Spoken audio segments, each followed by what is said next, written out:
Hola, muy buenas noches, bienvenido a Desafío. Yo soy Claudia Ivette García y esta noche le tengo una conversación con el doctor Jorge Salas, quien es director general del Instituto Nacional de Enfermedades Respiratorias, el INER. Doctor, bienvenido. Muchas gracias por la invitación, es un gusto. Gracias, doctor. Primero, platíquenos un poco de historia.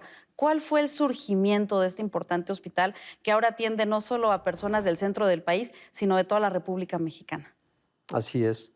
El origen del INER data de marzo de 1936, cuando fue inaugurado en aquel entonces el Sanatorio para Enfermos de Tuberculosis de Huipulco, construido en una zona lejana en ese momento de la gran ciudad y específicamente para la atención de pacientes que padecían tuberculosis. Así funcionó durante varios años y obviamente pues el crecimiento poblacional, el desarrollo del conocimiento de las enfermedades respiratorias, pues nos ha ido llevando a tener otra evolución. Ahora, este hospital que tiene pues alrededor de 7 décadas hace mucha investigación y precisamente estamos cumpliendo los 10 años de esta pandemia del virus H1N1. Platíquenos, ¿cuál es su reflexión a 10 años de esta pandemia que nos sorprendió a todos? Bueno, sin duda que cuando el origen de la pandemia, pues fue un momento difícil, no solo para la salud pública, sino para el funcionamiento de todo el país. Ustedes recordarán específicamente lo que sucedió en la ciudad, que había pues enfermos, había mucho temor, mucha desinformación en ese momento. Desconocíamos incluso médicamente algunos aspectos pues eso generó cambios en la vida cotidiana de la sociedad, de la ciudad, en la vida económica también. Se cerraron escuelas, centros de diversiones, actividades que la gente cotidianamente lleva a cabo en su vida diaria. Entonces, fue difícil en ese momento, pero bueno, pues la medicina tiene esa condición que los grupos de investigación, los médicos, van aprendiendo del desarrollo, la aparición de los diferentes problemas de salud, se van generando proyectos de investigación, protocolos de atención, y hoy a 10 años pues es otra la situación del país, cómo enfrentamos la influenza. Porque si bien ahí está, y ahí ha estado los últimos 10 años, hoy ya lo vemos como una enfermedad a la que podemos enfrentar mejor, podemos prevenir, podemos diagnosticar tempranamente, curarla. Es cierto que sigue habiendo casos graves, casos complicados de funciones, pero no como sucedió en el inicio de esta pandemia. Y hoy el sistema de salud está preparado por supuesto el INER como parte de él, de manera diferente y oportuna para la atención de estos casos. Ahora, como bien nos decía, el INER surgió a partir de un hospital para atender la tuberculosis y mediáticamente han aumentado los casos de tuberculosis a nivel nacional en un 94%, lo reveló hace unos días la Secretaría de Salud. Platíquenos, por favor, sobre todo a la gente que nos ve en sus casas, qué es la tuberculosis, cuáles son los principales síntomas y cómo se podría, si es posible, prevenir. La tuberculosis es una enfermedad infecto-contagiosa que está casi desde el origen de la humanidad, ¿no? De hecho, pues en siglos pasados, pues era una de las principales causas de muerte. La gente moría joven, en los 30 y tantos años de edad, y en muchos casos la tuberculosis era la causa. Hoy en día es diferente. Es cierto que nunca ha desaparecido y hay épocas en las que puede existir un mejor control en todo el mundo y otras épocas en las que puede haber picos que están asociados a diferentes factores. Toda esta información que hoy se tiene, por ejemplo, que se aumenta, pues no puede atribuirse a una sola causa. Son condiciones multifactoriales en el que hoy pues, puede darse que de una época para acá la gente se vacuna menos y esa es la principal herramienta de prevención. ¿Cuáles serán estos argumentos que pudiera presentar la sociedad para evitar la vacunación, que es precisamente un factor que está disparando algunos picos de enfermedades como la tuberculosis? Yo, ¿Cuáles son estos yo mitos? pienso que sin duda es un desconocimiento. De hecho, a la vacuna de la tuberculosis, y a muchas, incluyendo la de la influenza, ¿no? les dan temores los efectos secundarios o que si la enfermedad se puede desarrollar. Cuando las vacunas están diseñadas para generar mecanismos de defensa en el cuerpo que permitan, cuando se tiene contacto con el microbio, pues defenderse y que no se desarrolle la enfermedad. Digamos, dicho de una manera simple, ese es el objetivo de las vacunas. La vacuna, por ejemplo, de la tuberculosis existe desde hace muchos, muchos años y es una de las mejores herramientas. Sin embargo, pues de repente hay condiciones de grupos que alzan la voz y dicen lo mejor es no vacunarse. Las defensas naturales nos pueden ayudar y eso es un error porque todo esto está desarrollado para proteger a la población. Si la gente no se vacuna, no desarrollan sus anticuerpos, sus mecanismos de defensa y está en una desventaja. En el caso de la tuberculosis también se asocia a otras enfermedades que bajan las defensas.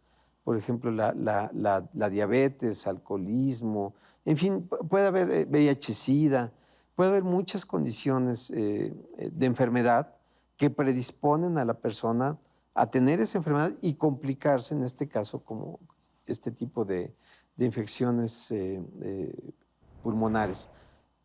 Tenemos las herramientas para el diagnóstico, pero sin duda que la principal herramienta para detectar la enfermedad es que el médico la tiene que sospechar, ¿no? Y entonces toda aquella persona que tiene tos, flemas de varias semanas de evolución, que aparece fiebre prácticamente todos los días y que empieza a tener un deterioro en sus condiciones generales, como es pérdida de peso, pérdida del apetito, decaimiento, sin duda alguna, una de las causas que se deben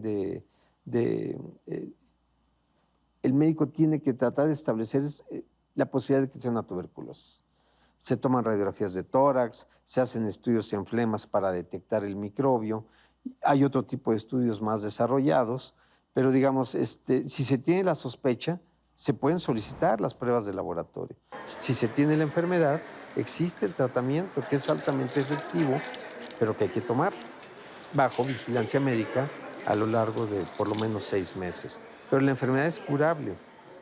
Y sin embargo, si no es bien tratada, si no es diagnosticada a tiempo, puede llevar incluso a la muerte. Sí, claro, porque si por alguna razón la enfermedad avanza, se complica o la persona abandona el tratamiento, el microbio se hace resistente a las drogas más potentes para eliminar la tuberculosis. Y entonces se tiene que ir a medicamentos de los que llamamos de segunda línea, que si bien son potentes, es mucho mejor atenderse con los medicamentos de primera línea, que son los más efectivos.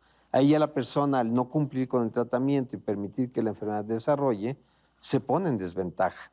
Hay opciones de tratamiento, pero eso se tiene que detectar mientras más temprano mejor. Por eso lo mejor es vacunarse, por eso lo mejor es detectar tempranamente la enfermedad y cumplir con el tratamiento, aunque sea de varios meses que haya que llevarlo.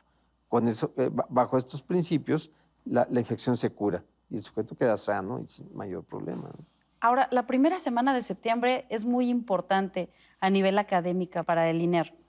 ¿Qué nos puede decir sobre esta primera semana y los eventos de investigación que tendrán a cabo en el INER?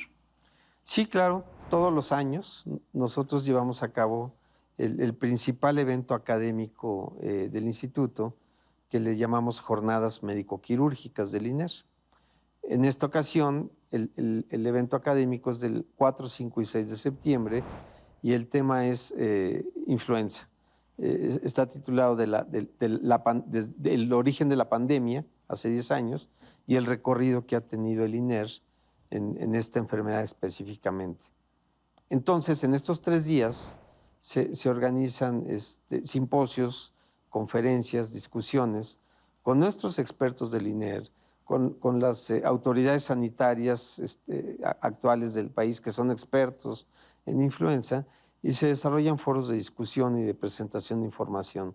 Yo, la verdad que con gusto puedo decir que lo que ahora, la temática de esta ocasión, pues nos permite presentar los avances que ha tenido el INER en investigación, que son muchos, particularmente en influenza, por supuesto, en otros temas, pero el tema es influenza.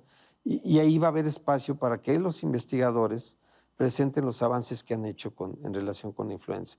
Muchos ya de ellos, de aplicación clínica, que nos han permitido mejorar nuestros protocolos de diagnóstico y tratamiento, de establecer pronósticos, muchos de ellos ya publicados en las principales revistas internacionales de amplia difusión y de alto impacto, como le llamamos nosotros, y también se va a presentar la experiencia de los médicos, que son expertos ya en el tema, no solo en la detección rápida, sino en la atención de casos graves, en complicaciones en diferentes órganos que se ven comprometidos, en los casos de terapia intensiva, manejos o tratamientos, digamos, más complejos de alta especialidad, pero también se va a hablar de vacunas, el hoy de la vacunación y el futuro de las mismas, sistemas de registro y de reporte de la enfermedad para que las autoridades sanitarias puedan hacer uso de esa información. En fin, creo que es un programa amplio de 3 días en el que, por supuesto, yo hago una invitación a los médicos o a quien se interese en el tema a que puedan acudir al instituto o ver a través del instituto, del portal del instituto, conectarse al canal INER y estar al tanto de lo que ahí se va a estar comentando. Finalmente, doctor, estamos entrando en la temporada de lluvias, viene la temporada de fríos también. ¿Qué recomendaciones le puede dar a nuestro auditorio para poder prevenir? Bueno, sin duda alguna, creo que una de las principales es estar siempre atentos a los medios de comunicación, a lo que publicamos nosotros en el INER, porque vamos avisando cómo va el comportamiento de enfermedades, dependiendo de la época, qué enfermedades pueden aparecer más y cuáles son las medidas de prevención. Pero sin duda alguna, la vacunación de enfermedades como la tuberculosis, como la infección por neumococo, que es una bacteria que causa infecciones pulmonares, eso es en cualquier época del año. La de la influenza se prepara para la temporada invernal, de tal manera que ustedes van a difundir cuando la Secretaría de Salud diga inicia la campaña de vacunación contra la influenza, que más o menos es en la segunda quincena de octubre, principios de diciembre, y a partir de ese momento lo que se recomienda es que las personas vulnerables, los grupos de alto riesgo, pues idealmente sean quienes tengan que vacunar. Entonces, vacunarse es una medida científicamente comprobada de protección contra enfermedades, y en este caso enfermedades respiratorias. Doctor Jorge Salas, director del Instituto Nacional de Enfermedades Respiratorias, muchas gracias por esta conversación. Es un gusto. Gracias. Y gracias a usted por acompañarnos. Muy buenas noches.